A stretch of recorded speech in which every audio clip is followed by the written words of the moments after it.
Hey mamas, I'm Brooke Miller, registered dietitian, certified lactation counselor, and a mama who has helped hundreds of moms feel like themselves again after baby, boost their energy, mood, metabolism, and even milk supply. Inside of the Postpartum Shift podcast, you'll learn how to take care of your health so that you can show up best for the ones you care about most. Each week, we'll tackle topics like nutrition, exercise, breastfeeding, mental health, and so much more. Plus, you'll get access to guest experts who will share ways to make your pregnancy and postpartum experience easier. Whether you're approaching the postpartum period or you're right in the thick of it, you're in the right place. Let's dive into today's topic.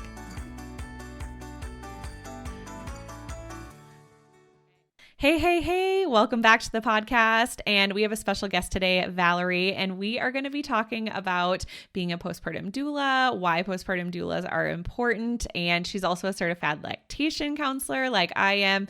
And we're just going to talk about ways to have a successful postpartum experience and how to prepare. So whether you're pregnant with your first baby or maybe you're right in the thick of it, maybe you just gave birth and you're struggling, this episode is going to be filled with so much value for you. And Val's one of my close friends. So Val, can you introduce yourself and share a little bit about your background and how you got into this? Sure. Thanks for having me, Brooke. I'm excited to be here. So as Brooke said, my name is Valerie Trumbauer. I am a postpartum doula and a lactation counselor, and I have spent more than 10 years working in the homes of new families, usually starting the first or second night after they come home from the hospital or the birth center, or after they adopt, whatever that journey looks like for a family. And so I have had the privilege of walking alongside more families than I can count during that time. That can be, it's just such a transformational time for a family. So it's just such an honor and a joy to do that. So I'm excited to talk about postpartum support. It's something that, when I started as a postpartum doula, people really didn't know what it is. And still to this day, it's like I could be at a picnic and someone's like, that's a thing? What do you do? And so I'm excited to talk about it because it really does make a big difference in what that postpartum journey looks like. Yeah. Can you share a little bit about the difference between a postpartum doula and a birth doula? Because I think a lot of people are familiar with, hiring a birth doula for labor and delivery, which is literally like a day or less of your life. Yet the postpartum is months of your life, and breastfeeding is, a lot more complicated in a lot of cases versus birth. And so can you just share a little bit about the difference between a birth doula and a postpartum doula, and why you kind of chose to get into the postpartum doula niche versus the birth doula niche? For sure. So yeah, usually when I say I'm a postpartum doula, people hear the word doula and immediately tell me about their birth experience, or like why they didn't do this or why they made that choice. And they are very different. Some postpartum doulas are also birth doulas. So there are people who do both. I have only ever been a postpartum doula. I haven't been a birth doula. But a birth doula is in the, whether it's a birth center, the labor and delivery room, at home, wherever mom is delivering, a birth doula is alongside supporting that family as they're, laboring. As a postpartum doula, I am never in a hospital. I'm not ever in a birth center. I'm working in their homes. And so that looks like helping breastfeeding get off to a good start, sharing soothing techniques, helping understand the way a newborn communicates. And that's something that's so confusing for people for good reason. It looks different than the way that you and I communicate. But when, we can help understand, okay, see what he's doing now when he's crying, try this, and just being alongside. And a lot of times somebody will say, like, how is this different than a night nurse? And which is a good question, and where it does become confusing, because I do just overnight work, but some people some postpartum doulas work during the day. But as an overnight postpartum doula, I am walking alongside the whole family. So this might look like lactation support. It might look like talking with a mom about postpartum depression, talking with dad or the partner. How can you be, what does it look like to support mom at the phase that she's at right now, and what's going on and what would be helpful. Sometimes it's a lot of talking with in-laws or grandparents where it's like, oh, they're doing this. A lot of times I'm that middle person if there's a grandparent that's staying with the new family. So really helping that whole family navigate this fourth trimester so that it can go more smoothly. And because it's a challenging time. You have pictured, life with this new little person, and then that new little person gets there and he only communicates by crying, and you're getting so much less sleep than you're used to. So there's a lot of balls in the air, and you can very quickly go from feeling like this is the greatest time in the world to feeling like you're failing at something that, that didn't even cross your mind. And you're not failing. You're just maybe reading cues, just a few tweaks in what's going on can really change the fourth trimester for a family. So, that's why I love what I do. And I love being able to support people during that time. Yeah. And you even do fun things like baby laundry and like organizing in the nursery and meal prepping for mom because she's breastfeeding and needs those extra nutrients. So it's a lot of those other really important jobs that are so hard to do when you are postpartum. And so definitely such a great thing, if you can afford to do it. It's definitely not a cheap expense to have that, but I would say it can be so worth it if that's part of your family's budget. Definitely something to consider. For sure. Yeah. And for sure, it doesn't need to be. I mean, there's families I've worked with, numerous nights a week for, a few months. And then there's people who I only work with once or twice, or there was like a group of girlfriends who always gave me as their gift, like one overnight That's with so me. fun. So it doesn't have to be, it doesn't have to be that you have this huge expense. It could be like, hey, ask, especially for like after the first baby, or I have twins myself. Like I work a lot with families with multiples. And so, just having somebody come in and get you on the right track can be really valuable. And so, that can just be one or two nights. And when I'm in there doing the things that you said, and when people follow me on Instagram, I'll very often do like night in the life of a doula. And it's everything from, laundry, baby laundry and meal prep, and just sometimes it's bathing the baby and just helping so that when you wake up in the morning, you're like, I've got this. Like, yes, I can do this. And so it's a lot of talking with the new parents, what feels heavy right now. And sometimes it is, I feel like I'm hungry and I don't even have time to eat. It's like, okay, well, grab a bunch of veggies. And when I'm here next time, I'm going to cut up veggies and I'm going to make you protein balls. Like it's little things. It's not these huge monumental things, but it makes a big difference when you're in this time that, is such a transitional time. Yeah. And having hands-on breastfeeding support too is just so, so helpful, especially if you have multiples or a baby that's having trouble latching, or, you're not quite sure how to use your pump effectively. Just having somebody come in and work with you hands-on can be so beneficial. And having that second set of eyes, because for the first couple of nights, it'll be like, okay, when it's time to feed, I'll come in and, wake you up. And then usually mom comes into the nursery. And then that way it's like, she's feeding. I can look and see like, what does the latch look like? Is milk being transferred? And then I'm doing other things. Like a lot of times I'm sitting there putting laundry away or other things. And when people hear these stories, they're like, isn't that weird that you like walk in their room? Or isn't that weird that you're talking to her in the middle of the night? It's like, I totally understand how it sounds weird. It's not at all. When you're in it, you very quickly get close with your doula, and it doesn't seem weird at all. Although I understand that it sounds like it would, but it's great.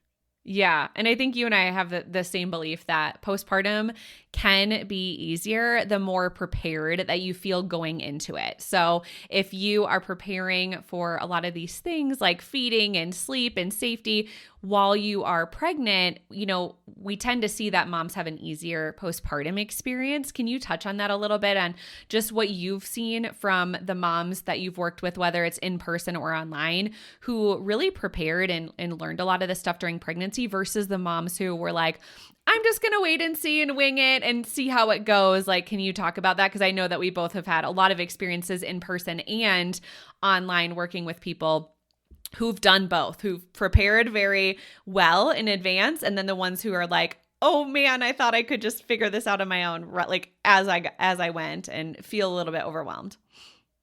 Yeah, for sure. I have seen, a lot of new families walk through that fourth trimester, and I kind of going into it sometimes are like, I wonder how this is going to go for these people. Or, I'm there to provide support, but sometimes it's like, wow, they really surprised me. Or this family's struggling more than I ever would have thought they would. And it really, after really looking at those differences, it comes down to that preparation. And I kind of blame like society, if we could say it that way. But for sure, there's this thought that you're supposed to instinctively know how to do these things.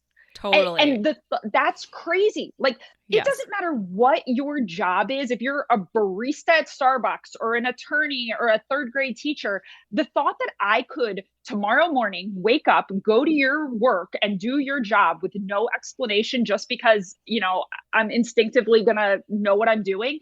It's crazy. But yet we think like, of course, you're going to know how to soothe your baby. And if you don't, like, oh gosh, well, then you're off to a bad start. Or you're going to, know how to bathe a newborn. Why in the world would you know how to bathe a newborn? Like, it just doesn't make any sense. And so I think once we can change that frame of mind, and you're either going to learn through trial and error, and you're going to be like, oh gosh, he cried through that bath. What did I do wrong? Or you can prepare beforehand and know that like, okay, the water level needs to be higher than I thought. The water needs to be warmer than I thought. So it is that, you can learn in the moment, but you're learning in the moment when you're surviving on less sleep than you're used to, when you want to be spending time getting to know your baby, and now you're trial and error. So that preparation beforehand, I feel like at one point was seen as like a weakness where you're like, what? You don't know how to do that?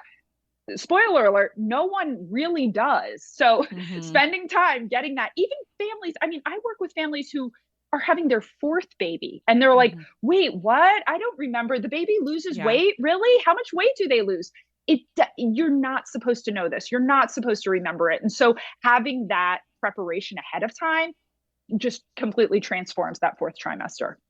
Right. Well, and you make a good point too. Like, we're likely getting more sleep during our pregnancy and we're more clear-headed versus when we're sleep deprived. And so trying to learn something new while being sleep deprived, it's just going to make life way more difficult. And even something I teach moms inside the program, and even I've shared on the podcast and in my free classes, like, meal prep. If you are in your third trimester, meal prep and put things in the freezer. That way, when your baby's born, you have nourishing meals ready to go. And same with breastfeeding. If you are planning to breastfeed, the more you learn during pregnancy in your second or third trimester, especially, the easier it is going to be for you. And I even struggled breastfeeding my first, and I was already a certified lactation counselor. Like, I was already teaching women how to breastfeed, but because of his medical conditions and being preemie, we just faced all these stressors. And so I even had to ask for help. And so, I think a lot of moms do feel weak if they need to ask for help, but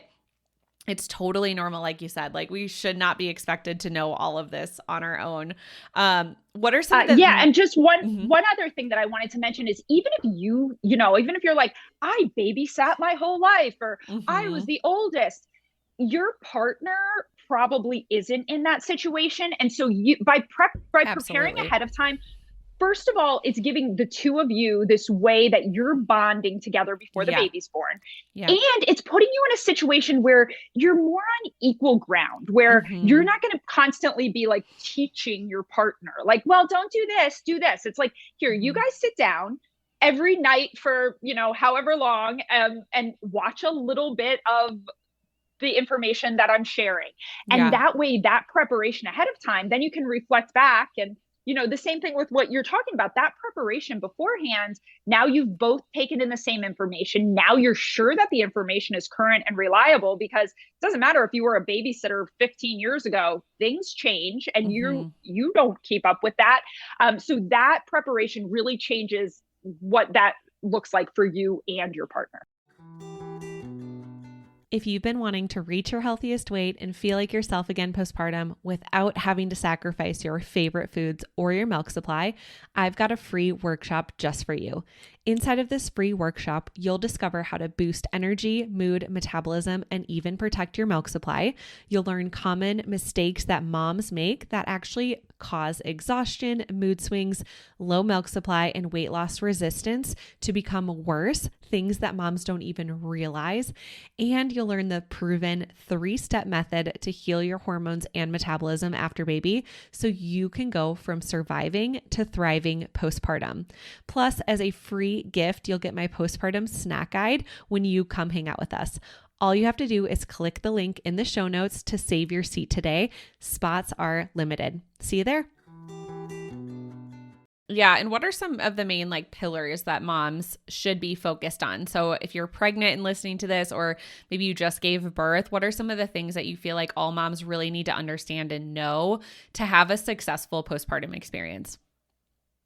Okay. Yeah. I think it's one of those things where what you think is the most important, in retrospect, you're like, gosh, that wasn't the most important. So many people, it's like the nursery setup, the baby gear, what stroller you're going to get. Like, okay, that's great. But really, you want to look at things like getting feeding off to a good start. And you can, whether you plan to breastfeed or not, having your plan A and your plan B, and having your resources. Where are you going to go if you hit a bump in the road? How are you going to know that you've hit a bump in the road? It's not, my baby has lost so much weight and now this is happening. It's like, oh, when you've prepared ahead of time, you're like, oh, this is off. I know this is off, or I hear this clicking sound, or, this is happening when I'm nursing.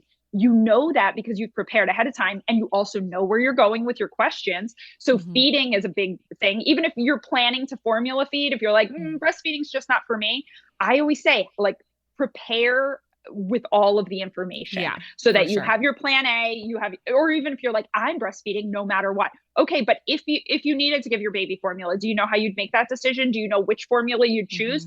Because again, you're working on very little sleep, and it's going to be an emotional decision. So let's get everything set up before the baby is born. So feeding is definitely something to spend time understanding, as well as sleep.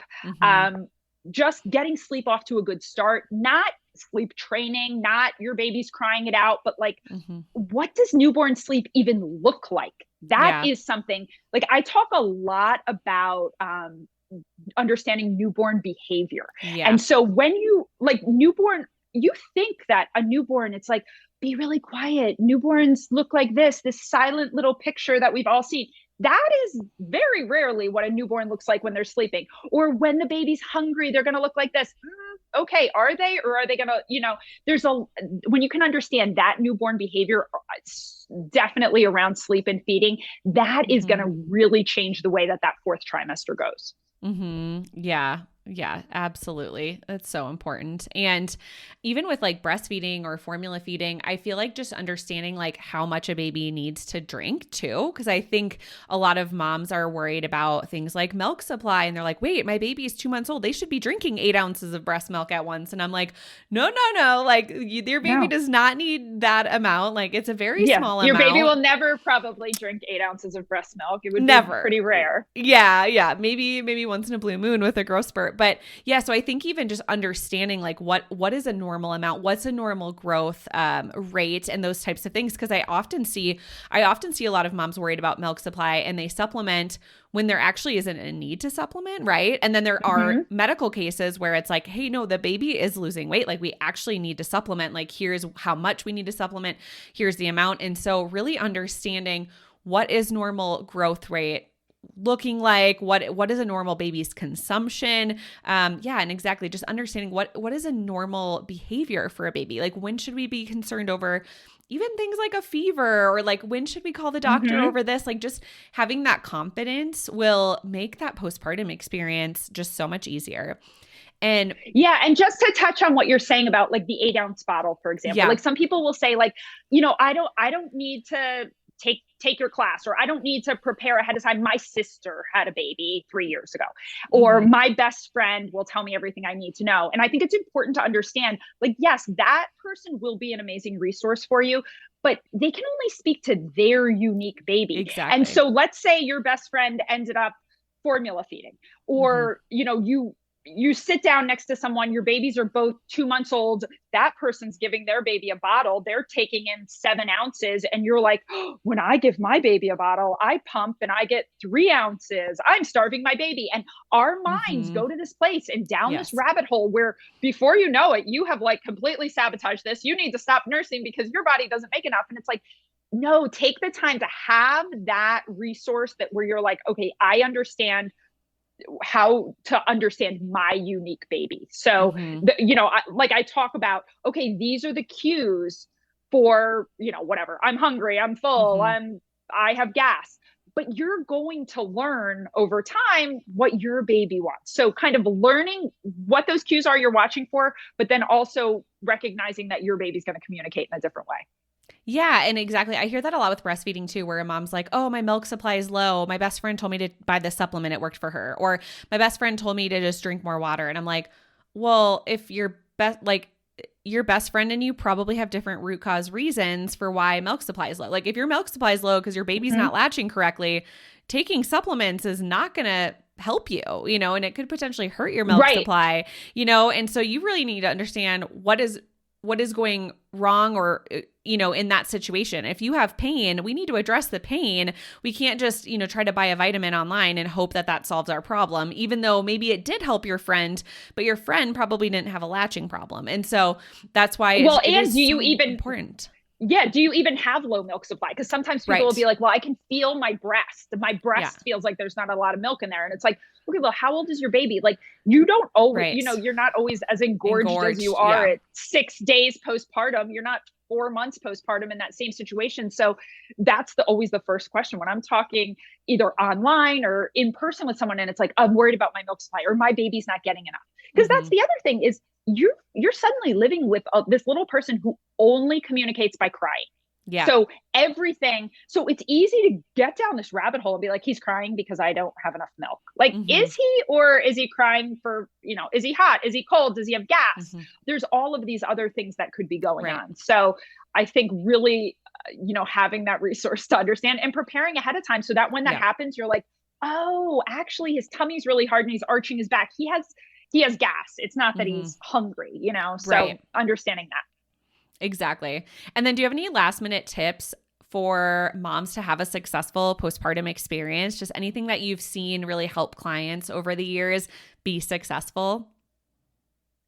I think that I would say a couple of things.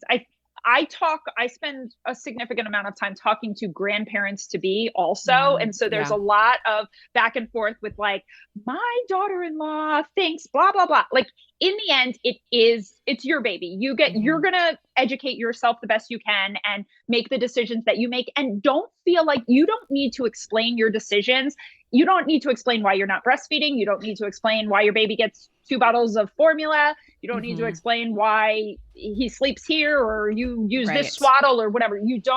I think it's the same thing everywhere in life. It's the same, I have teenagers. It's the same advice I give them. It's like, have your people that you turn to, and that's the advice that really means something. And that's where having that resource postpartum is really important.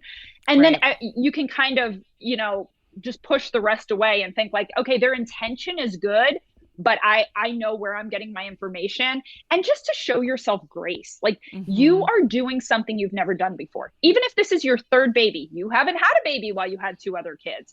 And so showing yourself grace and just continuing to, you're all learning. And the other thing would be that to remind yourself when you're learning and when you're like, gosh, I don't even know what I'm doing here. Your baby is learning to live outside the belly. So everyone is adjusting. This is an adjustment period for you. It's an adjustment period for your partner, and it's an adjustment period for your baby. And so just recognizing that and realizing this is just like a teeny tiny little bit of time. So many moms in the middle of the night will confide in me like this is the biggest secret they've ever told anyone. And they're like, I kind of hate the newborn stage. I'm like, you're not the only one. Like a lot of people do not love the newborn stage. I actually do love the newborn stage, but that's why I don't love the toddler stage. I'm like, give me a baby all day.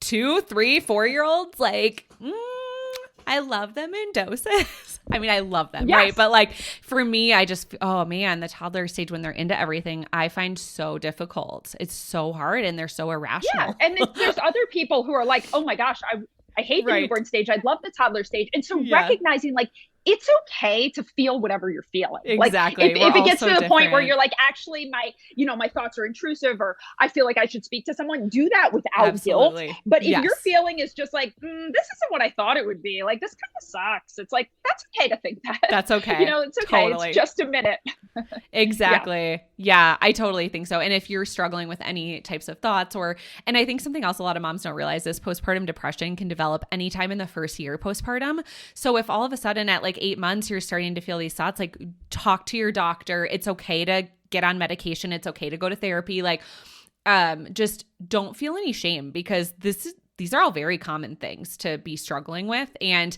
again, yeah, you're not alone if you don't love the newborn stage. You're not alone if you feel like things are harder than you expected, because truly each of our postpartum experiences are drastically different. I mean, even between my first and second, and you had one baby and then you had twins, like yours was very drastically different too. And so I think, we both have that experience of having one postpartum experience that was drastically different and more challenging in a way, versus another one. And I know so many moms who are listening to this have had that too, or maybe they had a preemie baby or a baby with medical needs or twins or triplets. And, it is a different ballgame to prepare for that. So yeah. And I think also recognizing when we're talking about like navigating those feelings is very often something else that I do as a postpartum doula is talk through what was your birth like, and giving a mom space to process that, because so often it ends up looking different than you thought. You thought your birth was going to be this one thing, and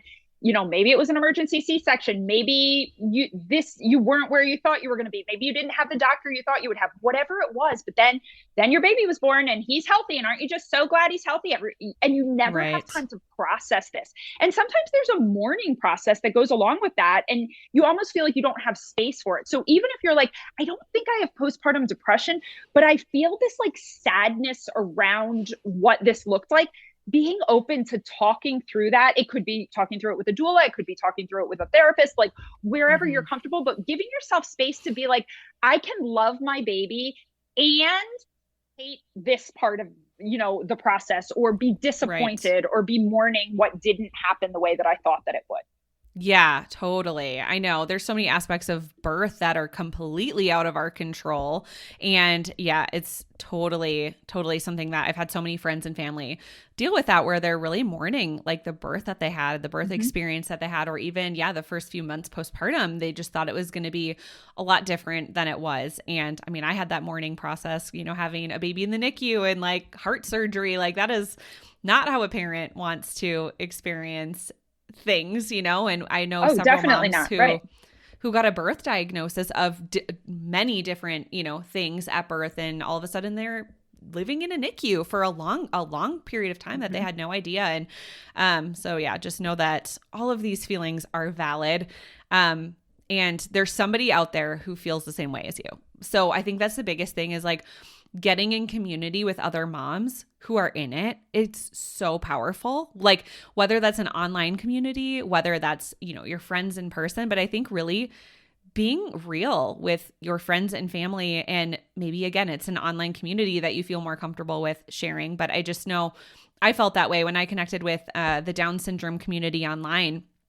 I was like, oh my gosh, these moms like truly understand what I'm going through with breastfeeding. They understand what I'm going through with heart surgery. They understand me. And even though I'm communicating with women all over the world or country, it's like having that connection, whether it's virtually or in person, is so powerful. So if you don't have that connection, somehow seek that out, whether it's finding a mom group locally, whether it's finding a group, some sort of group online, like any way that you can make that connection with somebody can just be really powerful during this time. Yeah, for sure. I mean, and kind of empowering yourself that you get to be in charge.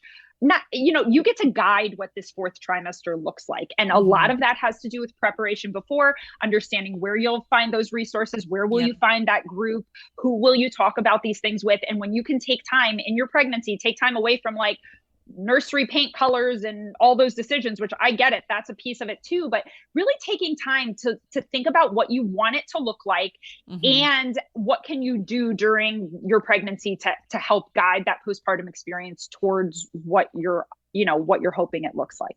Exactly. Exactly. Well, awesome, Val. Can you share a little bit how they can connect with you, follow you on Instagram, especially, again, you guys, her stories are so great when she does the overnights. Those are like my favorite things to watch. Yes. And just anything else that people can connect with you on. Yes, for sure. So I'm on Instagram at New Parents Academy, and you can follow me there in my stories. Sometimes there's crazy things going on in the middle of the night. I always joke that like I'm way more productive in other people's houses. At my own house, I'm like, it's 9 o'clock. I have to go to sleep. At other people's houses, it's like 2 a.m. and I've made a meal and done 2 loads of laundry. I love it. I'm on Instagram at New Parents Academy. And then I also have resources on there to a free workshop to help you get sleep and feeding off to a good start. So you can check me out there. That's pretty much where I hang out. Yeah, I love it so much. And then I'll see you on Voxer because we chat all day. Yeah, we talk all day long. I know. Awesome. Well, thanks guys for listening, and we'll see you in the next episode. Thank you so much for hanging out with me and listening to the Postpartum Shift podcast. If you enjoyed this episode, it would mean the world to me if you could share this episode with a mom friend and leave a written review. This helps the podcast reach and help even more moms. Come say hi over on Instagram at Nutrition for Mamas.